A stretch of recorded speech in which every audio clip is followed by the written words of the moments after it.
महामहिम राज्यपाल जी से आज मुलाकात हुई। सर्वप्रथम बिहार में जिस तरीके से इस चुनावी वर्ष में जो बिहार और बिहारियों के लिए एक महत्वपूर्ण साल है, इस साल में देश के मुझे लगता है सबसे अनुभवी नेताओं में से एक महामहिम राज्यपाल जी को बिहार प्रदेश के राज्यपाल की जिम्मेदारी दी गई। इस उपलक्ष्य पर मैं मेरी पार्टी की तरफ से एक प्रतिनिधि मंडल जिसमें पार्टी के तमाम वरिष्ठ नेता शामिल थे, हम लोगों ने महामहिम से मुलाकात कर उनका स्वागत किया और ये विश्वास जताया कि उनके नेतृत्व में बिहार चुनावी साल में प्रवेश कर रहा है। ऐसे में उनका मार्गदर्शन हम सब के लिए अति महत्वपूर्ण है। साथ ही में नववर्ष की शुरुआत भी थी। नववर्ष की भी शुभकामनाएं महामहिम को पार्टी के तमाम नेताओं के द्वारा दी गई और इसी के साथ कई ऐसे बिहार से जुड़े हुए विषय हैं जिसकी जानकारी महामहिम के संज्ञान में हम लोगों ने देने का हम लोगों ने काम किया। कुल मिलाकर ये पहली औपचारिक मुलाकात लोक जनशक्ति पार्टी रामविलास के नेताओं की महामहिम के साथ थी। बहुत खूबसूरत ये मुलाकात रही। महामहिम के संबंध व्यक्तिगत तौर पर भी मेरे परिवार के साथ लंबे समय से रहे हैं। मेरे नेता, मेरे पिता आदरणीय रामविलास पासवान जी ने, दोनों ने साथ मिलकर भाइयों की तरह कार्य करने का काम किया। एक ही कैबिनेट का दोनों हिस्सा रहे। कई उतार चढ़ाव राजनीति के दोनों ने साथ मिलकर देखे। मैं बच्चा था तब से इनके साथ मेरा परिचय रहा है। उस नाते भी आज उनसे मिलना एक सुखद अनुभव रहा। चिराग जी, राजद के विधायक हैं आलोक मेहता, उनके 16 ठिकानों पर ईडी की रेड चल रही है। हमेशा इस बात को कहा है, जितनी भी जांच एजेंसीज हो, ईडी हो, सीबीआई हो, आईटी हो, जितनी भी ये एजेंसीज हैं, अगर आपने कुछ गलत नहीं किया तो आपको डरने की जरूरत नहीं है। ये जितनी भी रेड होती हैं, ये किसी ना किसी जानकारी के आधार पर ही होती हैं। अगर आपने कुछ गलत नहीं किया तो आपके साथ कुछ गलत होगा नहीं। पर हाँ, अगर जो जानकारी प्राप्त हुई है जिसके आधार पर इस तरीके की रेड की जा रही है, उसमें अगर कुछ सही पाया गया तो किसी भी गुनहगार को बख्शा नहीं जाएगा। ये केंद्र सरकार इस बात को लेकर, मेरे प्रधानमंत्री, और अगर आज हम लोग बिहार की बात कर रहे हैं तो मुख्यमंत्री की भी नीति इस बात को लेकर पूरी तरीके से स्पष्ट है। जीरो टॉलरेंस करप्शन को लेकर मेरे प्रधानमंत्री आगे बढ़ने का कार्य कर रहे हैं।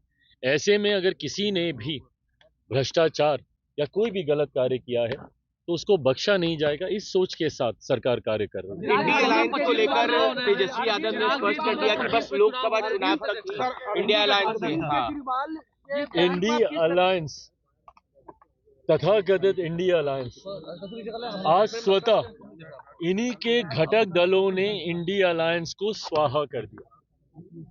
जो विपक्षी दलों का गठबंधन, जिसका महिमा मंडल ये लोग करते नहीं थकते थे और उसको एनडीए के सामने विपक्षी एकता का चेहरा बनाने का ये लोग काम करते थे इंडिया अलायंस को, आज उन्हीं के कई घटक दलों ने उसकी समाप्ति की घोषणा कर दी। ऐसे में एक बात तो तय हो गई है कि विपक्ष पूरी तरीके से बढ़ चुका है। और इस बात को मैंने कई बार बोला है कि जब महत्वाकांक्षी दलों का गठबंधन होता है तो वो कभी एक साथ नहीं रह सकता। ऐसे भानुमति के कुनबे को कई बार बनते और बिगड़ते हम लोग देख चुके हैं। 2014 से देश में प्रधानमंत्री नरेंद्र मोदी जी को हराने की सोच के साथ कई बार ऐसे महत्वाकांक्षी दलों का गठबंधन बना और परिणाम क्या हुआ कि ये लोग एक दूसरे की काट ही करने के लिए लग जाते। दिल्ली में अभी चुनाव है, इनके घटक दल आधे आम आदमी पार्टी को सपोर्ट कर रहे हैं। कांग्रेस का नेतृत्व, देश की जनता तो नकार ही चुकी है, कांग्रेस का नेतृत्व, इनके घटक दल तक स्वीकार करने को तैयार नहीं है। तो ऐसे में एक बात तय है कि एनडीए के सामने कम से कम अब विपक्ष कहीं नहीं ठहरता। मुझे तो बिहार में भी नहीं पता, जब केंद्र में अगर विपक्ष की यह हालत है तो क्या राजद, वाम दल, कांग्रेस, ये तमाम दल एक साथ मिलकर चुनाव लड़ेंगे? क्योंकि कांग्रेस की भी महत्वाकांक्षाएं, अभी तो 100 का आंकड़ा इन्होंने पार नहीं किया, पर महत्वाकांक्षाएं तो बढ़ी हुई। चुनाव आते आते तक बिहार में भी ये इंडिया अलायंस है, महागठबंधन है, यूपी है, मुझे नहीं पता कि क्या है, पर मुझे नहीं लगता कि चुनाव आते आते तक बिहार में भी विपक्षी दल एक साथ रह पाएंगे। 2025 का मान रहे हैं कि विपक्ष का पुनवा जो है बिखर जाएगा। ये सोच एक सत्ताधारी, एक राज्य की सत्ताधारी दल के प्रमुख की ये सोच, और वो भी एक ऐसे राज्य की सत्ताधारी पार्टी जो कि देश की राजधानी है। आम आदमी पार्टी के प्रमुख पूर्व मुख्यमंत्री अरविंद केजरीवाल जी ने जिस तरीके से यूपी बिहार के लोगों को लेकर आपत्तिजनक टिप्पणी करने का काम किया है, इसको कतई बर्दाश्त नहीं किया जा सकता। यूपी बिहार के लोगों को फर्जी कहना, ये कहना कि ये लोग फर्जीवाड़ा करते हैं, आके पहचान पत्र बनाते हैं, किस तरीके की सोच है ये? आज अभी हम लोग महामहिम के साथ बैठे हुए थे और उसमें ये चर्चा हुई कि ये वही यूपी बिहार के लोग हैं। अगर एक दिन अगर ये लोग कार्य ना करें तो कहीं ना कहीं देश की गति थमने पर आ जाएगी। इतना महत्वपूर्ण योगदान है। और ये किस तरीके की बांटने की सोच है? क्या चाहते हैं पूर्व मुख्यमंत्री अरविंद केजरीवाल जी कि भारत में अब ड्यूअल सिटीजनशिप लागू कर दी जाए? क्या आप देश के नागरिक अलग और राज्य के नागरिक अलग? ये देश की वो राजधानी है जहां पे देश भर से लोग आते हैं, और किस तरीके का संदेश आप उस राजधानी से आप देना चाह रहे हैं? और कल को आपको वोट भी इन्हीं का चाहिए, जाएंगे भी इनके पास और इन्हीं को गाली भी देंगे। ये वही सोच है जो कि महाराष्ट्र में भी एक राजनीतिक दल था, जो महाराष्ट्र में बिहारियों के ऊपर लाठी चलाने का काम करता था, और आज उद्धव ठाकरे जी की पार्टी, और आज वही सोच को अरविंद केजरीवाल जी। ये पूरी तरीके से फ्रस्ट्रेशन है इनकी। जिस तरीके से आज एनडीए गठबंधन को हर सर्वे में बढ़त मिल रही है, जिस तरीके से एक बात है कि पिछले 10 सालों में लगातार इनकी सरकार होने के बावजूद ये अपने वादे पूरे नहीं कर पाए।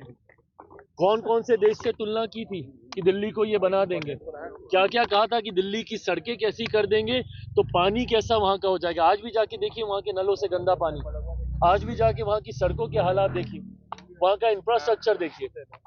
हकीकत है ना इनसे पंजाब संभला ना इनसे दिल्ली संभला, और दिल्ली के लोगों ने इस बार बदलाव का मन बना लिया। अगर इनको बार बार यही शिकायत करनी है कि एलजी हमारा साथ नहीं देता, अगर इनको बार बार यही शिकायत करनी है कि केंद्र सरकार से हमको साथ नहीं मिलता, इससे पहले तो किसी सरकार ने ये शिकायतें नहीं की थी, और इन्होंने सिर्फ ये बहाना बना लिया काम नहीं करने का। तो जब आपको काम करना ही नहीं है और आप यही कहते हैं कि भाई केंद्र से हमको समर्थन नहीं मिलता, एलजी हमको समर्थन नहीं देती, तो माइट एज वेल दिल्ली की जनता इस बार उसी सरकार को चुने ना, जिसका समर्थन एलजी देंगे, जिसका समर्थन केंद्र सरकार को भी जिसका मिलेगा, और जिनको बहुत खूबसूरत शब्दों में हमारे प्रधानमंत्री जी डबल इंजन की सरकार कहते हैं।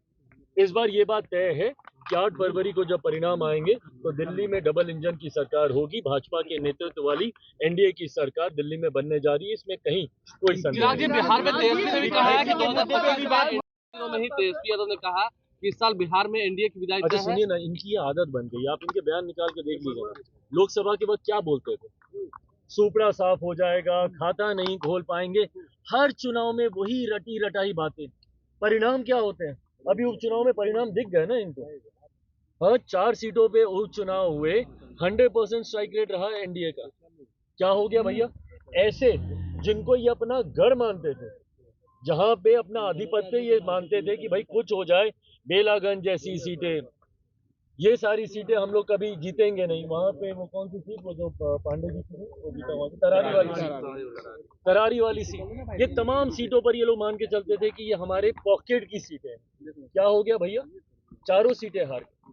और ये एनडीए की ताकत, जिस तरीके से एनडीए के पांचों दल हैंड इन ग्लव की तरह मिलकर कार्य करने का काम कर रहे हैं। आप सबने देखा, लगातार हमारे प्रदेश अध्यक्षों की बैठक हो रही है, सारे दलों के प्रदेश अध्यक्ष एक साथ अभी 15 तारीख से यात्रा पर भी अभी निकल रहे हैं। और ये हैंड इन ग्लव सिर्फ राष्ट्रीय स्तर पर या प्रदेश के स्तर पर ही नहीं है, जिला से लेकर प्रखंड तक आप लोग जाइएगा, वहां पर भी सारे दलों के जिला अध्यक्षों का, प्रखंड अध्यक्षों का, पंचायत अध्यक्षों की जो बॉन्डिंग है बूथ स्तर तक पर हम लोग इसको लेकर जा रहे हैं। ऐसे में ये मानकर चलिए, जिस तरीके से मैंने लोकसभा में भी कहा था कि बिहार में परिणाम अच्छे रहेंगे, इसी तरीके से विधानसभा में भी मानकर चलिए कि 225 से ज्यादा सीटें एनडीए जीतकर इस बार सरकार बना रही है। लेकिन तेजस्वी यादव को मुख्यमंत्री बनाने का हिसाब लेके चले हैं जैसा महागठबंधन। मैंने कहा कि इन तमाम विषयों को हम लोगों ने मां महिम के संज्ञान में हम लोगों ने दिया है।